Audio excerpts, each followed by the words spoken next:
Quelques jours après le premier décès lié au Covid-19, le Maroc a fait le choix de l'anticipation. Le Royaume s'est démarqué par des décisions fortes et rapides.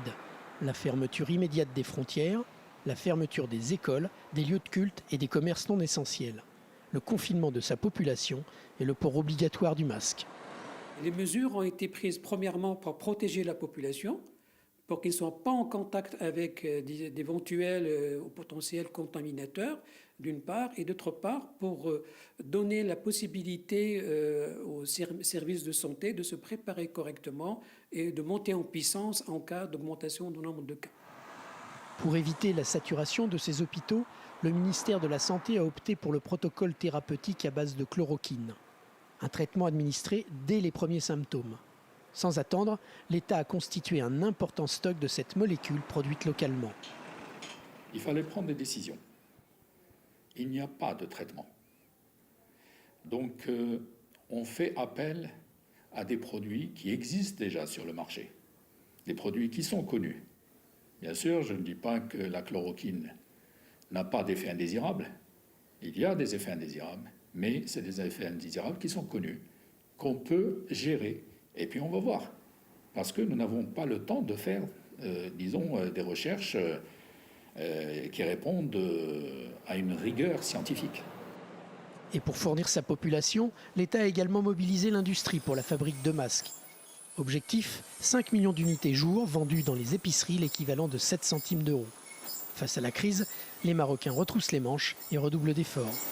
Ils sont confinés ici, ils dorment ici 24 heures sur 24 et ils mettent leur vie, leur effort pour réussir. Et chaque jour, ils sont en train d'innover la meilleure méthode pour qu'on puisse produire encore plus. Et pour aller plus loin dans son combat contre l'épidémie, le Maroc a décidé de prolonger le confinement d'un mois supplémentaire jusqu'au 20 mai prochain. Vous avez des masques ? Non, rien. Il n'y en a pas encore. Pourquoi ? On n'a toujours rien reçu. Tout le monde cherche son masque. Ça, c'était le 7 avril, le jour où le Maroc a rendu son port obligatoire. Depuis, les autorités ont fait fort et ces masques à 8 centimes d'euros subventionnés par l'État sont maintenant disponibles dans presque toutes les pharmacies et les épiceries du pays. Le Maroc est en train de faire une très bonne gestion de la crise et le port obligatoire de masques, pour moi, c'est parfait. En 5 jours, 13 millions de masques ont été distribués. Les premiers résultats de la mise en marche d'une production industrielle locale, décidée dès le début du mois d'avril. Cette politique a permis à cette société de connectique d'anticiper. Yanis Rouault, son patron, a ainsi commandé plus de 100 000 masques pour protéger ses salariés. Avant même la décision gouvernementale, nous avions décidé de le rendre obligatoire aussi pour nos employés. Et aujourd'hui, il faut savoir que l'entreprise consomme à peu près 1000 masques par jour. Est-ce qu'il y a un sens pour le mettre ? L'usine a donc eu le temps de s'organiser jusqu'à prévoir des formations spéciales sur le port du masque. Chaque semaine, elle reçoit une nouvelle livraison de 10 000 masques. Une méthode qui permet de réguler le marché et de fournir les entreprises qui en font la demande. Et pour accroître encore la production du pays, l'État a mobilisé des sociétés textiles qui avaient fermé. Ici, pas de subvention, mais les autorités fournissent le tissu. Cet atelier, qui a commencé à produire lundi, produit déjà 15 000 masques par jour. Sur Tanger, plus de 40 sociétés sont encouragées pour la fabrication de ces masques-là. Ce n'est pas notre métier, on s'y adapte. On a fait des prototypes pour assurer la qualité. Et on attend d'être certifié ces jours-ci. L'entreprise a même investi dans une machine de stérilisation pour finaliser ses produits. Le Maroc prévoit d'atteindre très rapidement une production de 5 millions de masques par jour.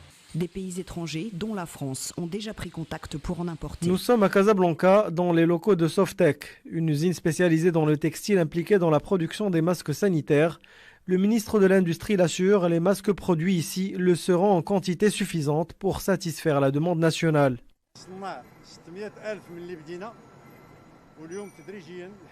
Cette usine, qui avait entamé à sa création la production de sacs de tissu, a commencé par la production de 600 000 masques par jour, avant de monter graduellement pour atteindre 2 millions d'unités actuellement.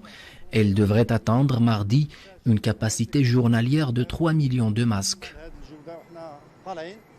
Des normes spécifiques répondant à des objectifs bien précis ont été fixés. Le masque barrière devrait limiter le passage des postillons, protéger contre les agents pathogènes externes, mais aussi ne pas contenir des matières lourdes pour ne pas irriter la peau.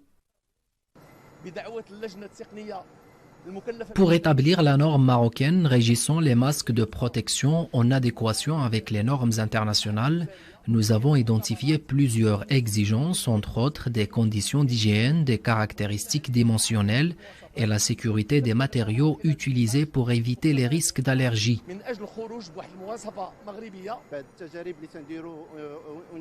En tant que laboratoire, nous travaillons sur les essais de conformité pour vérifier l'acidité du masque en vue d'éviter toute irritation potentielle contre la peau.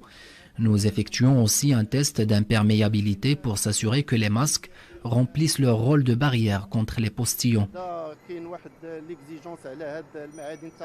Autre mesure prise par les autorités, les masques seront désormais écoulés par pack de 10 unités pour faciliter leur diffusion au sein de la population. Par ailleurs, les autorités assurent que cette production sera réservée au marché local et ne sera donc pas exportée.